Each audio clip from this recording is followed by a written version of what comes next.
All right, guys, welcome to another podcast. In today's podcast, we've got my main man here, Daniel Gogolin. So I've known Daniel for since I think 2017, maybe the end of 2016. We met when I was doing photography, and at that time, Daniel he was running a page called Van City. So I guess I was hitting him, oh, yo, feature my stuff, feature my stuff, feature my stuff. And then we kind of got to know each other. Then we met up for coffee. We started talking about a lot of different things, like art related, entrepreneurship related. So Daniel's actually done a lot of things. This is a podcast you guys definitely want to listen to. Daniel, he started multiple businesses. One of them, I still have one of your things here, Marcus Nice. Amadeo. Love He it. started a company called Joda. He's even they've done community stuff. So with Van City Wares, Van City Hub, Van City Feature. He's done a lot of things along those lines. And, he's currently a content creator. He's more independent, but he's still in that entrepreneurship life. And I think this is something that will provide a lot of value. So Daniel, if you can let us know a little bit about yourself, obviously what you do, and yeah. For sure, man. Well, thanks again for having me on. And it's great to catch up, especially in this format. It's kind of cool. So feel like I have lots to talk about. But a bit more about me. Yeah, you kind of nailed it already. I call myself, an entrepreneur and a content creator. And right now working as an independent content creator. But, when people ask me where my story starts, I always kind of go back to sort of, really kind of got my start at film school back in 2011.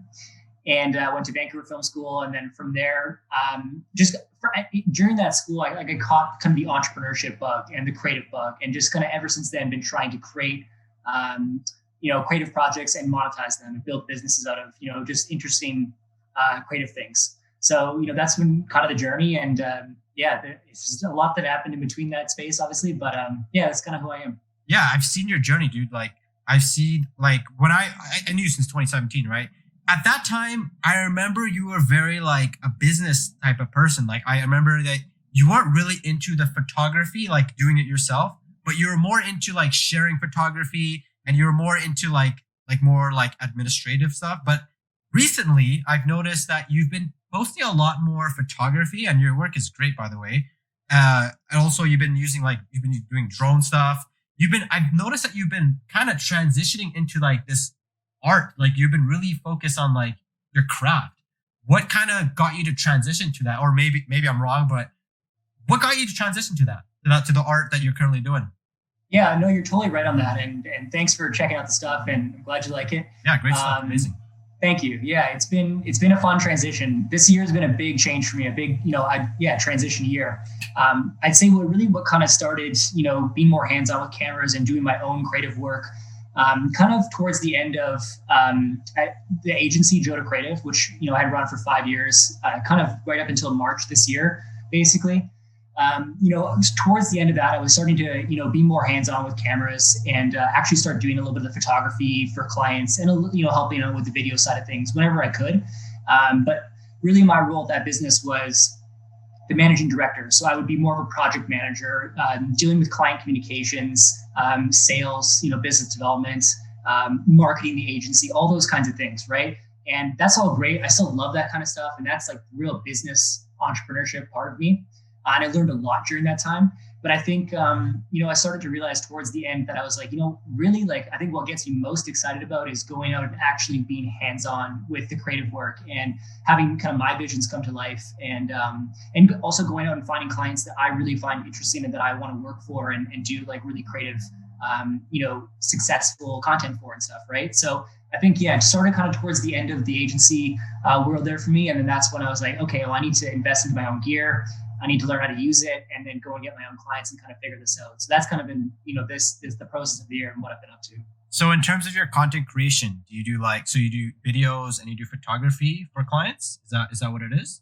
Yeah, I do much more, but I try to keep it as, yes, I'm a photographer and videographer, and that's kind of what I do. I'd even say video before photo, but it doesn't appear like that on Instagram yet because I need to promote more of my video work. But yeah, and then even on the side, I build websites for clients as well. So I'm very familiar with WordPress and Squarespace and platforms like that. So I enjoy that process. It's very design and very creative focused as well, which is cool. And then also, yeah, a little bit of social media management, but I don't take any new social media management on. I just have a few existing contracts that I've had for like ever, or for years anyway. So they're kind of grandfathered in. I'm just going to keep doing that because I enjoy it, and I enjoy the businesses that I'm working for. So yeah. Interesting. So tell me about your background, man. Like you grew up in Vancouver, right? So grew up in like Surrey, actually, I guess South Surrey area. And went to White Rock Christian Academy, a private school in South Surrey from kindergarten to grade 12. Yeah. So spent, a good chunk of my life out there. My parents and my sister are still out there and stuff. And then I moved to Vancouver at the same time that I started going to film school, which was in, 2011. And graduated 2012. And then from there, I just started building businesses and did like two of my first businesses right out of film school. Wow. And and it was kind of in the content creation world even back then already. So I've been in this sort of content world for a long time, but definitely in a different way right now. So yeah. So has this been like something that you like building businesses? Has this been something that you felt like since you were a kid you've been brought up with, or has your family ever started businesses, or is it something that you grew up with, or is it something that you just kind of came up to you and like, hey, you know what, maybe I should start a business? Yeah, I definitely think it runs a little bit in the family. My dad has been an independent, custom home builder for forever, basically for 40 plus years. And that's basically like an entrepreneur. You're running your own company and you're building houses for people that want you to build houses for them.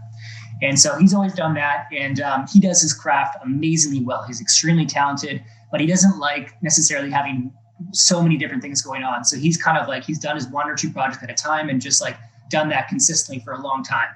And, whereas I really want to scale things. I really want to build bigger and more and be able to kind of amplify my impact. But I definitely, get that entrepreneurship sort of seed from my dad's side of things, I think.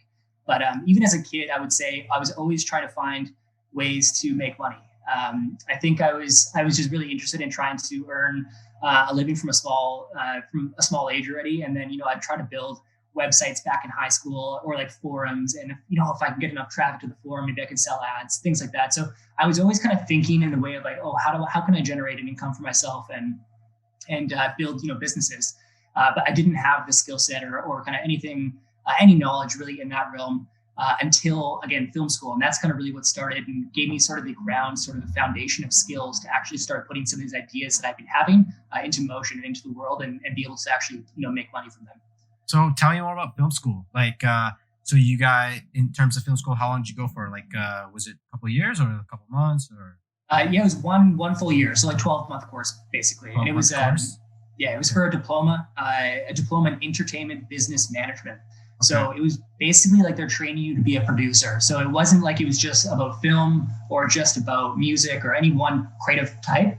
It was kind of, you're a producer, you can work on anything creative, whether that be film, music, events, whatever, and be able to monetize and manage teams to build out these companies. It was basically like a creative entrepreneurship course is kind of what I call it. They don't offer it anymore. So I think it was like a blip in like their programming for like, 1 to 3 years ish. Yeah. I think it was for 3 years. So I'm just so happy I got in at that time. And I think it was like the perfect kind of course for me. And I'll actually share one more thing on that as well. The reason why I found out about that was I was working a job after high school for 2 years at a car rental company in Langley. And I knew that's not what I wanted to be doing, but it was okay money. It was nice people and stuff at the time. And I kept hearing this radio commercial because I'd always be driving people around in cars and whatever. I kept hearing this radio commercial for Vancouver Film School and this particular course. I was like, man, that sounds so interesting. Like, yeah. They're talking about all these cool things. Like, what is this? And then I think a week later, I booked an interview and I was like, yeah, I'm in, signing the papers. And like within 2 weeks, I'd made this big kind of decision to quit that job and go move to Vancouver, start film school, and kind of begin this next chapter. Power of ads, man. That's just how it is. Like even when I went to LaSalle, like I was taking the SkyTrain. I was just taking the train, right? I was working as a cook. And then I just kept seeing this ad, LaSalle, right? And one day I was like, oh, you know what? I'll go to LaSalle. I'll just check it out, right? And then I ended up going there. And then like, I don't know if it was that day or it was the day after. I was like, you know what? I'm going to go to this school. And it's like, it's so weird how ads can kind of trigger your mind in a way, but sometimes what ads do, it kind of, you already have this feeling that you want to do it, but what the ad does, it reinforces that feeling. And it kind of says, hey, like, you're thinking about this. Why don't you come? Why don't you come? And I feel like sometimes it is a sign, but it is something that is really, really interesting in that aspect. Cause it's like, sometimes you're like, man, like, I feel like I should, I feel like I should go to the gym, but I haven't gone to the gym in a while. And then you start seeing like ads for the gym, like, and part of it, yeah, Facebook, yeah, they do obviously, yeah, they do like, they do find out, okay, but you do get ads, but it's been in your head for a long time, and it's been triggered, like it's been something that you really, really wanted to do for a long time, but you're just like, I don't know yet. And then it's all the way until you take that step where you're like, you know what, let me try it out. And even for me with photography, I don't regret going to that school. Like I don't regret it at all. I paid off student loans really fast. It was worth it. The skill that you get out of sometimes being self-taught versus going to school, sometimes what going to school gives you is, now I'm not saying get in debt. Don't get in debt if you can't afford it, but what going to school will give you, it will give you like a different aspect. So it'll tie you into a different world, and you'll kind of understand that world a little bit better. And I'm sure like even you coming out of school, like even looking at your journey, you've gone to so many, you've done like things. I've only known you since 2017, but like even then, the amount of things that you've done within that space is like a lot. And I find that, like, like it's amazing. Like, so in terms of like going to arts, so would you say, is it an art school? Would you say so? Yeah. Yeah. So how did your family react to that? Yeah, good question. It was definitely out of the norm for anyone in the family. I think that I'm the youngest of 3 kids, and my 2 siblings both went to Trinity Western, so a university. They studied business and nursing respectively. And they got great jobs out of it, and they're awesome at that. And I think, this was a very different approach. But I will say my parents have always been very supportive of me, and that they have done an excellent job of just sort of, letting the kids sort of explore what interests them essentially.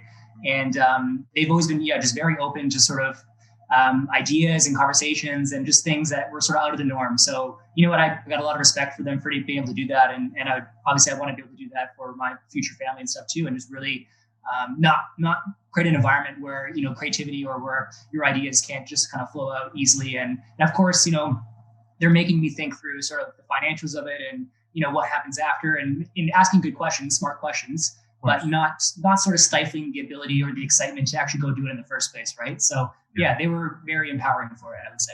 Yeah, it's interesting because a lot of time, even me going to photography school, like my family was supportive, but at the same time too, they were kind of like, you know what, you might not want to do this because like, it's not the norm. You may want to go to, do a trade or, become an engineer. Engineering was like a huge one, electrician and something like that. That was a huge one for me. But it's interesting when you have, but I still had that support of like, you know what, if you want to do it, try it out. Like, and I think that's something that it helps a lot. And I've seen, I think, I don't know, it was one of your videos, you were talking about how, how you had a very supportive family, and, how it really helped you just get yourself out there.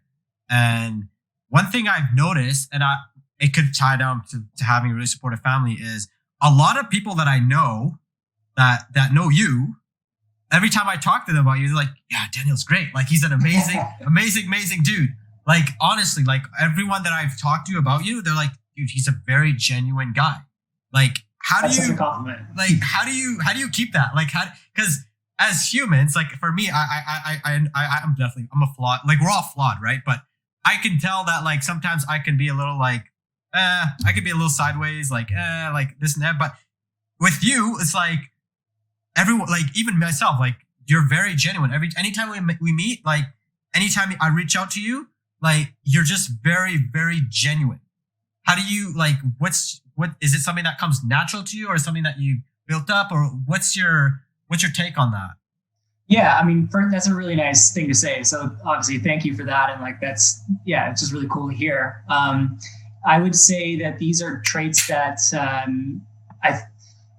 Yeah, these are traits I would say I've just carried with me for a long time, and I think that probably comes from my parents. Going back to them a little bit here, and how they've sort of raised me. But I think I've always remembered them sort of teaching like manners, I guess is the old sort of word for it, but like just being very polite and kind to everybody, and trying to be empathetic, and not everyone is in the same situation as you, so try to you're you, but everyone else has their own thing going on. So you just got to kind of be open to that. And I think I've just got a real desire to see people better themselves, and to be doing well, and to be happy. And I think if there's anything I can do to sort of help people with that, then like that's something that interests me. And I think that I've heard from enough other people as well that like happiness, let's call it, that, if you really want to be happy in life and you want to feel fulfilled, it's how much you're doing for other people. And like, what have what's your sort of legacy you've sort of left behind and stuff too. So, and, you get that from guys like Gary Vaynerchuk, but you get that from so many people that are like that, talking about sort of what brings them happiness at a later stage in life. And it's really comes back to how you treat other people, and how, how people perceive you and stuff as well and stuff. So I think I just really try to lean into that and take that advice. And I think these are traits that I've sort of just developed and continue to try to nurture as I get older. Yeah. And at the same time too, you even like started like things like, Van City Feature, you started Van City Wares, and you've kind of built this you helped build this community of like, especially for Vancouver rights. Because one thing about people in Vancouver, for those of you guys who don't know, this is my take on Vancouver. Could be right or wrong, but I feel like Vancouver creators or artists, they kind of like stick in their own box. Like a lot of us, we do. Like we kind of stay in our own lane. And before, honestly, before Van City Feature and all that, it was kind of like we all like shared our stuff. Like, hey, awesome posts, right? Like this and that. But what Van City Feature did, and what I've noticed, is it kind of helped bring a lot of creators together. Like I remember there were like events and things like that, and it was like just meeting like a whole bunch of photographers and just meeting a whole bunch of people that I like. Like I remember you introduced me to one guy. I forgot who it was, but there was a photographer that you introduced me to. You're like, yeah, that's this guy. Like the names that you see, like it's sometimes. I remember you even threw an event where like you had everyone wear like not their name, but you had them wear like their Instagram handle, and you guys released. It was a really cool video, the Van City Feature video, and it was really really cool. I mean, in terms of like building like a community, what inspired you guys to do that? Like in terms of that, yeah, that really started. We just built kind of that page initially. It was just we secured the name @Vancity on Instagram, which was kind of rare how that happened. And then from there it just started growing very quickly. I think a little bit because of the name, and because repost accounts weren't as sort of popular back then yet. And so we grew it to about 20 or 30,000 pretty quickly, and then we threw just like one meetup, because it was kind of, we heard about this happening, and it was like, oh, let's give it a try ourselves. So we were like, hey, we're going to meet here in Stanley Park this day, come out if you want to just like say hello, and we'll do whatever. We had zero plans for that event. And we just like, oh, I'm just going to meet up in Stanley Park, and maybe you'll bring your camera, maybe you won't, whatever. Yeah, of course. And like 50 people showed up, and it was like, there was, right away, there was sort of this obvious sort of feedback from everybody that it was like, hey, like this is really cool. Like you getting to know, like you said, the people behind these Instagram accounts, and like actually making deeper connections with people locally that have similar interests to me, live in a similar area as me. Like there's so many, commonalities there. And I think people were able to connect really well at these kinds of events. And it was, everyone kind of goes there as well, on their own or with one other buddy, but you're there to meet other people. And I think it was kind of a unique environment for that to take place. And yeah, the feedback was just so inspiring.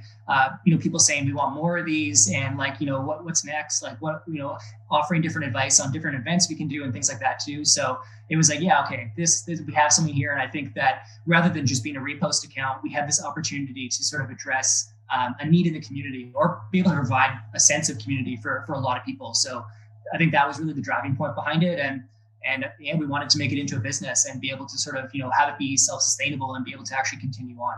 Yeah, no, I like that. The fact that you guys did that. That was one thing that really, really hit me. Obviously, for those of you guys that don't know, like I was really, really into the photography world back in 2017. I think I mentioned this in a couple of videos, but one thing that, like I kind of left that space a little bit. I don't know what really happened after. Is it still a very active space, like the photography community in Vancouver? Because I've seen like some accounts, like some people like deactivated their accounts. Some people aren't posting as much anymore. I know that one Mado went to like Montreal. Is it still the same that it was back in 2017? I remember like there were a lot of photographers out there. I don't know if it's the same, but based on what you've seen, do you feel like it's the same as before? Maybe it's changed up a little bit. Yeah, I would say, of course, it's changed, and like obviously, there's not many in-person events happening these days, and that's kind of why Van City hasn't thrown an event in quite some time now too. Right. I think we only tried 1 or 2 virtual events, and I don't know, maybe something we should or could do more of still, but there was something about these in-person events that I think got us all really excited, and it just wasn't quite the same with virtual. It's not to say that there's not a place for those, and I think that's definitely still important. But I think there's still a lot of creators out there, and I think maybe right now they're just not meeting up as much, but they're still doing their own thing, I would say. And everyone's kind of different, and some people have had different stages of life happen where they're not picking their cameras up as much anymore, right? But yeah, I think it's still there, but it's just looks a lot different than it was a few years ago. Yeah, I hope so, because I always tell people I fell off. I fell off in photography, so like. I always I kind of not dip, but I kind of like just transition out of photography. But I still post photography here and there. But that time it was really, really cool community, and I really appreciate you guys for doing that, because it takes a lot of time, a lot of effort. Especially there was one I think it was on the beach, like English Bay. There was one the one where you guys released a video that was really. By the way. Yeah, those were some pretty special moments, and that's things I'll remember for the rest of my life. But so at that time too, like you were more like, I remember you weren't as deep into like content creation. Yeah, I wouldn't even call myself a photographer, or I wouldn't hesitate to say that, because I was like, I'm not, like I'm the business behind it, and that's kind of how I branded myself and really thought of myself. But that of course has changed a lot in this year especially, I would say. Yeah. Is it because of COVID, or did you like, it's something that just came up, or you just like kind of like said, hey, like I'm pretty creative, like I've been in this space for a while, why don't I try out this photography thing, get a drone out here? Yeah, and like I've known for a long time that I'm a creative person, but I would put my creativity into like how I would pitch a business, or how we could go about creating this project for this person, but I wouldn't be the one directly hands-on again, right? So I think it took more handling of the camera and a bit more confidence with the camera, and then kind of seeing, okay, like that's what resulted out of me doing this. Like, interesting, like what if I did this slightly differently? What happens then? And it kind of just started this rabbit trail of, okay, well, yeah, I need to spend more time with my hands on this camera, and we're gonna figure it out. And like, yeah, I literally didn't even know how to shoot out of auto mode maybe 7 or 8 months ago. Not even. Wow. Yeah. So like, Joel would, everyone kind of knows probably Joel Schatt, my old business partner at Joda. Yeah. And he would always kind of set up the camera for me if we were at a shoot, and then I would just use the camera based on whatever settings he kind of did. And I wasn't in a place where I needed to figure that out, because that wasn't my part of the business. But I really enjoyed, the simple, like, we had one client that they created a lot of products, and it was like we had to do monthly content creation photos, like product photos, and like there was something about the detail that goes into that and the design that I just loved. And I was like, yep, this is definitely something. I don't have the time to focus on it right now, because that's just not my role at the company. But again, that changed kind of with how this year changed sort of around that March time, and I picked up the camera and started learning it, and I love it. So I feel like I knew this was coming at a certain point, but I didn't know how to navigate towards that. It's like long-awaited Daniel artist, the artist within you, dude. Exactly. Yeah, it's funny that you mentioned that, because like like so many people, like I've talked to like quite a few people, and it seems that with this, COVID was a little bit of a blessing in disguise for many, because like I've noticed that a lot of YouTube, because that's the space I'm in. There's been a lot of new YouTube channels out here, and it's like Absolutely. A lot of people have started, and it's like sometimes you need that like little bit of like not necessarily a step back, but like something like take like a step back. That's what you kind of need to kind of like get going on something different. Sometimes it's like, sometimes when you're in that motion where you're constantly there, right? Sometimes you just like, it's hard to think about it, right? If you're working a 9 to 5, right? Yeah. It's going to be quite hard to think about, especially if you're drained. It's going to be kind of hard to come back home and be like, oh, you know what? Maybe I should start on my business, or maybe I should like make a YouTube video. It's going to be a little bit hard unless you have super crazy discipline. But if something happens, right? Like say I get sick from work, right? That one day I'll be in my bed, but say now too, I'll be like, I could do something different, can I? And I find that like a lot of people with COVID, they've actually like been able to do something new, or they've been able to discover something that they never thought, or something that, or maybe it's like long awaited, like in this certain situation. What about in terms of business, right? Like any business tips for anyone? Because you started businesses, bro. Like you've started businesses. Like I've seen your journey, and I think a lot of people nowadays, they struggle because, you know, they may overthink it, or they don't really know like what to do. And sometimes it's about that first step. Do you have any tips for those people who are trying to maybe start a business, or, you know, trying to get ahead in that aspect?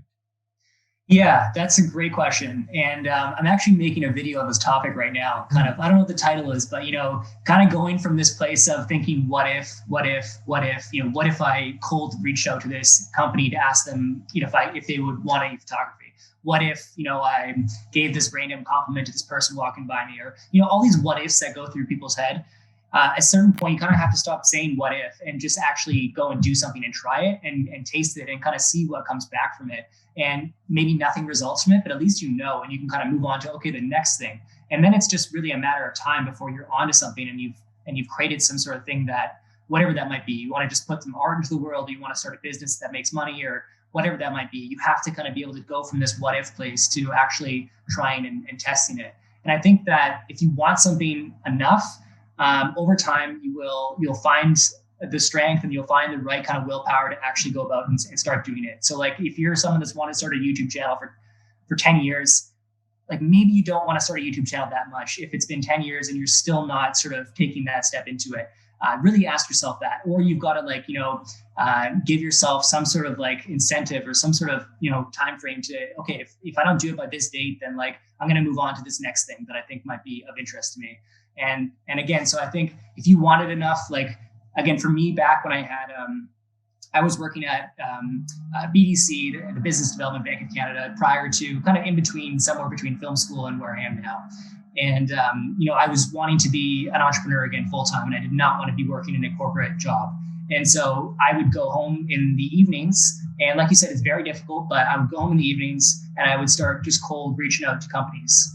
And, you know, one of those companies was down in the States, and they said, yeah, sure, we'll jump on a call. And it was about managing their Instagram page. You know, ended up having 2 calls, a few emails later, and they've agreed to this $3,000 US a month retainer to manage their Instagram and create some photos. And so, you know, all that took was going home in the evenings and sending some cold emails. But, you know, if I had stayed in this what if area of, you know, what if I emailed this company down in the States to see if they would want Instagram help? They look like they need it. Like, you know, I could be really nice when I approach them. And I think I even sent like a full free strategy document to them. It was like 5 pages long. And I suggested all the different things they could be doing differently and what the impact of that would be. You know, I spent probably a week on that and sent this email out. And that's what resulted. And, you know, the business made well over $100,000 off that one client over the course of a few years, right? So going from what if to, okay, just try it. Like, just don't watch television for one night, and instead put your hustle into your laptop and see what happens. And then as soon as you get one piece of taste of someone responding or saying yes, or a client landing, or you know, whatever that might be, one little taste of it, it fuels the next step. And then you're, okay, well, then what's the next step? And the next and the next. And it gets you kind of going. But I think that first little part between, you know, not doing anything to, okay, I've gotten someone to say yes to something. That part is probably the hardest part. But once you can kind of make it through that struggle, you find yourself just on a whole different sort of energy level and path to actually realizing what you want to do. So you kind of want to like start off and then kind of build with this momentum, right? Kind of like, yeah, as like a little spiral. It's actually a good point because, yeah, I mean, even in terms of this podcast, right? Like I had some friends, some of my closest friends, they're like, let's start a podcast. And I'm like, okay, let's do it. And then I was waiting a couple of months and they're like, oh, at first, like, oh, what are you gonna talk about? And after this podcast, I'm gonna reach out to them and be like, yo, let's jump on a podcast. But but the thing is that like they sat on the pod, like thinking about the idea of the podcast, and the podcast has not been started. Well, I did my own, but like we haven't started our podcast that we wanted to do. So it's like sometimes we sit on this little idea or whatever it is, maybe a YouTube video or whatever, YouTube channel. We don't have the right gear, or I want to do photography, but I don't have a camera. You should always use what's within your disposal. Like you should always just use what you have, right? And I think that's something that's super important. Like even, with my dad's business, he's been doing it for, almost now 13 years now. At the start, it was different, like I was saying to someone else, he had to do everything at home, right? Like package the labels and stuff all at home, right? And he had to keep going until like, I feel like nowadays we live in this space where like a lot of us, including myself, I think we fall into this trap of succeeding in not just business, but in general in a couple of months or maybe a couple of years. We don't really think about the process of actually starting something because we see that person doing really well, or we see this streamer, or we see this. And I feel like there's a little bit of a disconnect between that, which is why I think that sometimes it's like Gary Vee has a video. It's called How to Start. Before I made that YouTube channel, I watched that video like a couple times because it's literally just start. Like as you go along with it, you'll understand. Like you'll start to figure things out. And even another podcast I did with his name was George, right? He started his he started his YouTube channel 6 months ago. And since those 6 months, we were really talking about it. Like his quality has gone up. He's more himself on his YouTube channel. He's also like getting beard products review, and he just keeps going. But what happened was like he just got up and decided, you know what? I'm going to start shooting videos. And maybe the first video wasn't the best, but 6 months down the line, you can see the difference. And I feel like that's also in terms of business as well. And I feel like that's something you've done really well is you've, even with the businesses that you've started, especially the ones that I've seen, you've taken things one step at a time. You've even like with the clothing thing, like you launched a certain thing. You started with hats, and then you started transitioning over and over. You started transitioning to different things. And I'm sure with other companies, I'm sure even with their content creation business, like there's a lot of things that I'm kind of rambling here, but it's good though. I like it.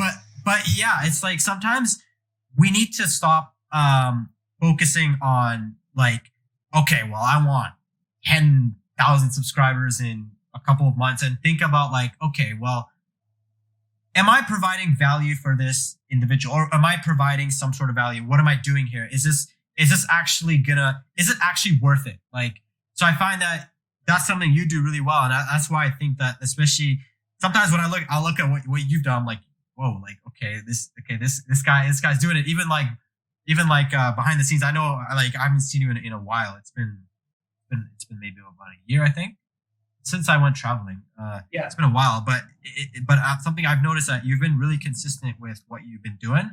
And whether it's this company, or whether it's this, you've been really consistent. Like you've started it and you kind of take it one step at a time. Even with your photography, like I noticed that I don't know if I commented, I think recently on one of your posts, but I noticed that you started posting photography and like the transition, but the transition wasn't just like, oh, well, right away. I noticed that you started posting a little bit of photography, a little bit, and then you just started, and then all of a sudden you started posting. I noticed you posted a picture of you, and then you posted a picture of your girlfriend as well, right? Yeah, I think, and then you started posting. So it's a little bit of, are you building like a personal brand with your account, or what's the plan with that account? Yeah, I would say personal brand, like a bit of a portfolio as well. So even if it's not myself that shot a photo, or if I'm in a photo, for instance, then there's a good chance that I've framed it exactly how I wanted it. And, I've set up the camera and I've given it to someone else to shoot it or something like that. Or, if I go shooting with photography friends, then, I'll get the raws and I'll edit myself or something like that. So it's still kind of a curation of my work. And I want it to be a portfolio that that I can generate business from and leads from for content creation and for whatever else that comes up, any sort of creative work, right? So yeah, it wasn't always just photography. It was a lot of behind the scenes. It was a lot of my own content back in the day, and it was more just sort of trying to depict myself doing business, because that was sort of I wanted to show that I'm an entrepreneur and that I know how to start and manage businesses, and that led to lots of cool opportunities and stuff too. But I think now it's more focused on, this is my visual style, this is sort of how I would like to create things, and if this jives with you and your brand, then awesome, I'd love to hear from you and let's do something together. And you've also started that YouTube channel as well, right? And your YouTube channel is pretty interesting. Like maybe you want to talk a little more about that. Let us know. Man, YouTube is another one that I've been wanting to do for I don't know, maybe a few years now. I think I've tried to start it while working at Joda as well, and it was just another project on top of way too many projects already. So it kind of always fell to the back burner. Yeah, but get it. Yeah. But like you said, COVID was sort of this reset, this step back, and a chance to sort of reassess where I want to put focus and attention towards. And I decided it was kind of finally the right time of, I have the right time and resources and just the gear and the know-how to actually do this myself now. So it was like, okay, every Tuesday I'm going to sit down in front of the camera, just talk about what I'm working on, literally what I'm learning, what I worked on in the past week, any accomplishments, any losses, things like that. And it was just going to be a transparent sort of thing. And that's something I wanted to do while at Joda too. And I think it would have been really interesting to look back at some of that stuff. Yeah, you've been documenting, bro. Like I've seen you document, and it's like you talk about different things. You talk about your wins. The last one you posted about your gratitudes, right? You posted about things that went on. I think you talked about you building a website. Yeah. And then so you shared a lot of different things.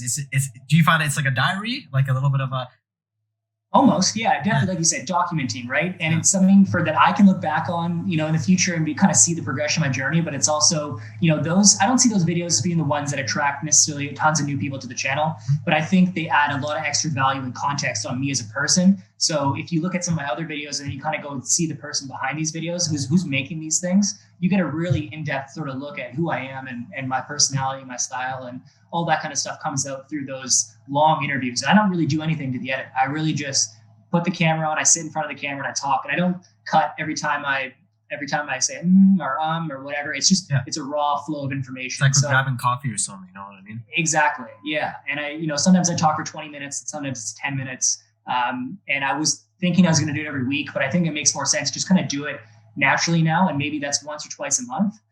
But I really want to put the more attention into other parts of my channel, the other types of videos that I really want to create and stuff. So what kind of ideas do you have for like other ideas that you mentioned just now? So 2 playlists that I'm not putting enough time into yet on the channel is the learning channel. So like, I'd love to share more about things I've learned through my journey. Stuff we're talking about today, for instance. There's a million different topics that I want to talk about with, different habits that I've instilled and the impact those have had, different tools I use, how I think about certain things, just any sort of value I can provide on what is it that I'm doing to achieve the results that I'm achieving right now, which is very modest. And it's just, if it provides value to someone, then awesome. But I think that's one category I really need to buckle down on. And the other one is like Gary V originals, like these short films, 5 to 10 minutes about different themes.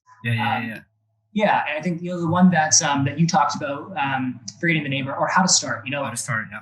That's awesome. Like, I would love to create a short film about that kind of topic. Or like I said earlier in this podcast, even, I want to create a short film about stop saying what if and start actually trying things. And like, how do you go from what if to actually trying and seeing what happens? Yeah. So I'm currently, shooting that one right now and trying to put up more of those kinds of pieces. So I think those are kind of the bigger part of the channel right now as I see it.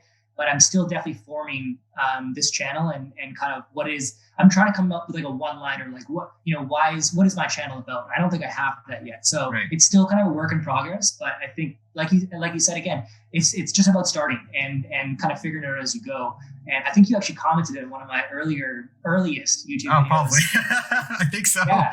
I don't know what I said, but whatever. I said very passionately in the video that I was like, you know what? This channel is not about perfection right now. It's just about starting and putting something in the world. And sure enough, you commented. I was like, you know what? I love that. He recognizes the importance of starting. So. Yeah, bro, I love it. Like, honestly, like it's so important, right? Like, especially, I don't know, for me, I just, it's important, especially people that to like I love seeing that because it's like we can all help each other out. We can all figure out like how to, especially in Vancouver. Like I feel like in Vancouver, there's so much improvement that can be done in this city. Like in terms of content creators and artists, I feel like there's so much potential in this city. And sometimes I feel like the city it's not necessarily on the map. I said that back in 2017, but there's just something lacking. And I just want I want to see more. There are creators, but like, I want to see more creators come out of Vancouver and just like have like a trend of like people coming out of Vancouver that actually live in Vancouver that are actually like doing things. So that when I saw you do that, I was like, dude, yeah, like you're one of the people. I'm like, yeah, I could totally see you. Like easily, I can see you with a YouTube channel. Like you document. Like you're creative. You can like you have a lot of things that you can share. And even for me, part of the reason why I made this YouTube channel was, you know, because I have a lot of things in my head, right? And sometimes it's like sometimes you just want to share it. And what a YouTube channel helps with is just like sharing your truth, right? Whether 10 people watch it, whether 20 people watch it, 30 people watch it. Hey, you know what? You're sharing your truth. Like it's literally like it's like you said. It's like we said. It's a diary. You're documenting. Like this podcast, right? It's the documentation of like what's currently going on in your life. You are in a certain point in your life, right? I'm in a certain point in my life. Maybe I'll watch this 2 years later, and it's like, oh, remember that? Like anytime I remember, like when with Van City Feature and all that stuff, I just remember 2017. I remember where I was at. I was like, man, interesting times. And I'm looking at myself now, and it's like completely different. And that's why, like, when you started your channel, I can't remember what I commented, but like, I was like, dude, yeah, I think I was subscribed. I can't remember, but like, I think so. I was happy to see it, dude. I was like, yeah, man, like this is what we need to see. Just more creators. And like the fact that you started and like I think now there's more creators that are starting to post more. I think gotta do my research there, but yeah, I mean, lately I've been really like, even honestly in the past 2 weeks, maybe even a little bit less than that. Yeah. I've tried to post more consistently because I have all this work and I shoot quite often. And then these photos sit in my Lightroom and they don't get seen by anybody, even though I'm really excited about them. And so I'm trying to get past this like fear of or this limit of like needing to perfect everything, or it's not at a level where I imagine it yet. And why doesn't it look like Peter McKinnon's Instagram yet? Right. Or, you know, things like that. And it holds me back from sharing anything. And then you don't progress. But literally in the past week and a half, I think I've posted pretty consistently, like almost every day. Yeah, you posted pretty consistently. Yeah, I've been following. Yeah. And then, you know, for whatever reason, engagement just starts to go down for me. And I find that the more I post, it's just another one of Daniel's posts. So, you know, the engagement goes down and I'm trying to not care about it. And just like, you know what, I'm excited about this work. I've learned a lot and I feel like it's better. It's my best work I've ever shared. So I'm going to keep putting it out and kind of see what happens. And, you know, maybe it dips a little bit because I don't know why exactly, but the engagement seems to be dipping a little bit for me. And if I post like once a month, that one post does extremely well. Right. But that doesn't help me, you know, posting once a month. So I'm trying to get away from that. So the thing about Instagram, and this is, I've noticed this too. I posted a story recently. I was like, do you check posts to mainly, do you check posts to mainly just check it out? Or do you take posts to like, you know, just do you actually look at the posts and actually like absorb it? And I would say it was 50-50, but like a lot of people, like a lot of us, when we're scrolling Instagram, we're not really absorbing the post, right? We're not really actually looking deeply into the post, which is why sometimes if you post too much, right, people will kind of be like, oh yeah, it's another post. But the benefit of having that kind of post is people will eventually like go back to your stuff and then they'll click it and then they will actually like, well, there's two benefits: that they'll actually read it and they'll actually go out of their way to see it. So it is a documentation. The second thing is, you know who your OGs are, like the people who are really, really there, right? Yeah. So like people that comment, like, or people that comment, people that like, you'll notice a pattern of people that are really there. And then, but of course, if you post like once a month, you know, people like, oh, I haven't seen this person. Like if exactly. So yeah, I think it makes sense. You know, it's definitely something that, especially when you're thinking, oh man, like I'm not getting the engagement that I want, but I'm uploading consistently. So Instagram likes it, but I don't know. It's kind of off. I don't want to post for the sake of posting, which is another aspect as well. Yeah. So yeah, I don't know, man. Like, what are your thoughts on that? Like, do you feel like in terms of, because you've been posting pretty consistently, right? Yeah. And it's been pretty consistent. Like you've been posting a lot. Like sometimes what I do notice too, sometimes if you post pictures of like like a landscape photo or a picture of yourself, I feel like a picture of yourself might do a lot better than a picture of a landscape. And I think, what do you think about that? I think it's, but yeah. I think you're right about that. I think for some reason, maybe it's humans or just the connection part of it, or it's more personal. And I think anything more personal, any content that can create a deeper, or not deeper, let me rephrase that. Any content that creates or is able to connect with an audience better. And I think that content that connects better is typically with people in it. And I think it has to do with the caption a lot as well. And whether it's a pretty transparent or real caption versus just a few emojis or something like that. Yeah. So I think that there's the chance to sort of get a bit more real with the content and a bit more authentic with it, I guess, because I think people can sense authentic now more than ever. And I think that we look at so much content that it's starting to really stand out on what is really surfacey. And, okay, well, it's another landscape shot from Daniel. It's nice, but it's not really doing much for me. Versus, a post of me where, maybe I just had a really awful week and I talked about why and that I'm still positive about it or something like that. That right away has more value and connects with people. So I think that, of course, is going to do better. So yeah, I'm going to stay consistent with it. Yeah, you've been consistent. I've got lots of stuff to share. I'm in no shortage of that. I'm shooting quite often, like I said. So there's, it's not going to end. And I think as I see the results, I'll sort of kind of tweak and sort of learn from what I'm doing as I go. And, right now I'm trying to think about already content that I think is a bit more deep and a bit more substance to it than just, the landscape shots. And I don't want to just post nature stuff either. I think that's what I've been shooting a lot because I'm trying to, stay kind of distant from people and obviously abide by the rules and stuff. So, I'm posting a lot of nature stuff, but there's a lot of photos of me and of architecture and things like that I really want to share more of too. So that's all still kind of to come. And I'm enjoying the process of it anyways. Even if the photo gets 10 likes, it doesn't matter at this point for me. I think I'm at this place where I don't need that validation right now. And I know that I know what I'm worth in my skill set and that it's getting better every day. And it's going to be at a place where I want it to be in the future, but I'm working towards those things. Yeah, honestly, that's the key. Sometimes, and I think we all get in this space where we're focused on numbers and we're not as many views or not as many likes. Okay, well, sometimes we think, what am I doing wrong? Sometimes it's not really what we're doing wrong. Sometimes it's just maybe it's just like you said, maybe you're posting a little too much about a certain aspect, or maybe it's just maybe it's timing. It could be so many different things, but sometimes even for me, sometimes I'll post in the middle of the night. I'm just I don't really care. Yeah. And but people will eventually find the post, or I'll post a story just to kind of keep them accountable. So yeah, I don't know. Yeah. It depends. IG's a weird platform. Now Reels is the thing now, and TikTok. Do you post TikToks? I don't. No. I'm sleeping on TikTok. I might have to start posting TikTok. I post I know. And okay. They're pushing out Reels. But anyways, man, I actually want to ask you about because you got into a relationship, eh?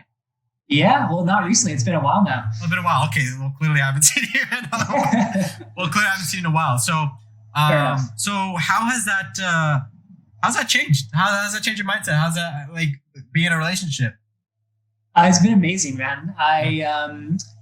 So I met Lisa we've been dating now for just over 2 years. Oh wow, it has been that long. It was end of October, which we just passed basically. So I had 2 years and a month, I guess. Okay. 2 years and a month. Yeah. Oh wow. Okay. Yeah. So yeah, it's been really awesome. She's amazing. She's my biggest supporter. She really empowers me to do what I want to do. And I don't have a very traditional career. It's a little bit more out there, and she has a pretty traditional job. So she's an ultrasound tech, which is a really, really great job. Yeah. She has kind of her set hours, and awesome job, awesome company. But of course, I'm doing my own thing. I work from home most of the time, and it's very different. But she's, like I said, the biggest supporter of what I'm doing, and she just like cares and loves me so much. And it's vice versa. Like I feel that for her as well. And so it's created this really special bond for us. And I've never had something like that in my life before. So you're blushing, bro. No, I'm kidding. But in like realistically, like honestly, like it's great to see like healthy relationships. Like how important do you feel like a healthy relationship is? Because I've kind of delved into this world of like, there's a different world of like a lot of people like kind of staying away from relationships because they feel like that it can get it's kind of toxic for them. So which is why I do like to hear like stories about healthy relationships. I had another guest who had another healthy relationship. How important is a healthy relationship to just to your life and mental health? Extremely important. Yeah. She, like our relationship is, it's of the highest priority to me. And, of course, no relationship is perfect, and it's not easy always. Yeah, of course. There's of course so many benefits that come with it, but of course it has those challenges, and you have to, like I try to always, like I'm the kind of person that I like to become really good at things that I do, and that I'm always trying to become a better person and better at everything that I'm doing or involved in. So I'm trying to be the best boyfriend I can be as well, and try to be there to support her and to listen. Like listening is a really big thing, and making time. I think of myself as a pretty busy person, but I like to, of course, make time and know that I'm making that time because I want to, and it's because it's something that's a priority in my life, and I've made that decision. So yeah, I think it. Of course, it has its challenges, and not every day is perfect with it, but in the grand scheme of things, like we're each other's best friends, and we live together, and like there's just we have this life together we've kind of started, and it's really exciting for me to kind of see this like the start of sort of this family that I want to build and over time and stuff. So that's it's been huge for me. It's been like it's helped me mature a lot, I would say, as well, and I just feel like I'm better at other things in my life because of this relationship as well. Yeah, it's super important, especially from what I've seen, like especially a lot of not just business, but like athletes. Like just sometimes it's great to have that like that kind of ride or die, and it helps. It helps a lot, especially with your encouragement. Like I've been following a guy called Alex Costa, right? He's in a relationship. I think he's been in a relationship for about a year, and he's mentioned on a podcast on how his girlfriend Robbie will like literally like sometimes even push him to get to work. Like so sometimes you're like, oh no, and she's like, no, just do your thing, like get to work, right? So sometimes it's like it's super important to have that like I can't relate, but you know what I mean. Like I'm just speaking based on it, but like I said, it's super important to for me it's important to like just actually see healthy relationships, because sometimes like sometimes the internet shows otherwise. But yeah, I think it's important. One thing I remembered about this relationship subject is that okay. Being in a relationship, I found has motivated me a lot to get better at everything else in my life. Maybe I said that in different words already, but I think that's the clearest I can say it. It's I wanted to become now more than ever the best version of who I can be, so that I can be the best for Lisa, the best for our future family, the best to my current family and like my parents and things like that, and to my siblings. So you really have this other person that's pushing you to become this like this ultimate version of yourself. So I think that's just like a really powerful incentive to have in your life that trickles into all areas and not just your relationship. Yeah, no, I think that's key, man. I can't relate. I can't relate.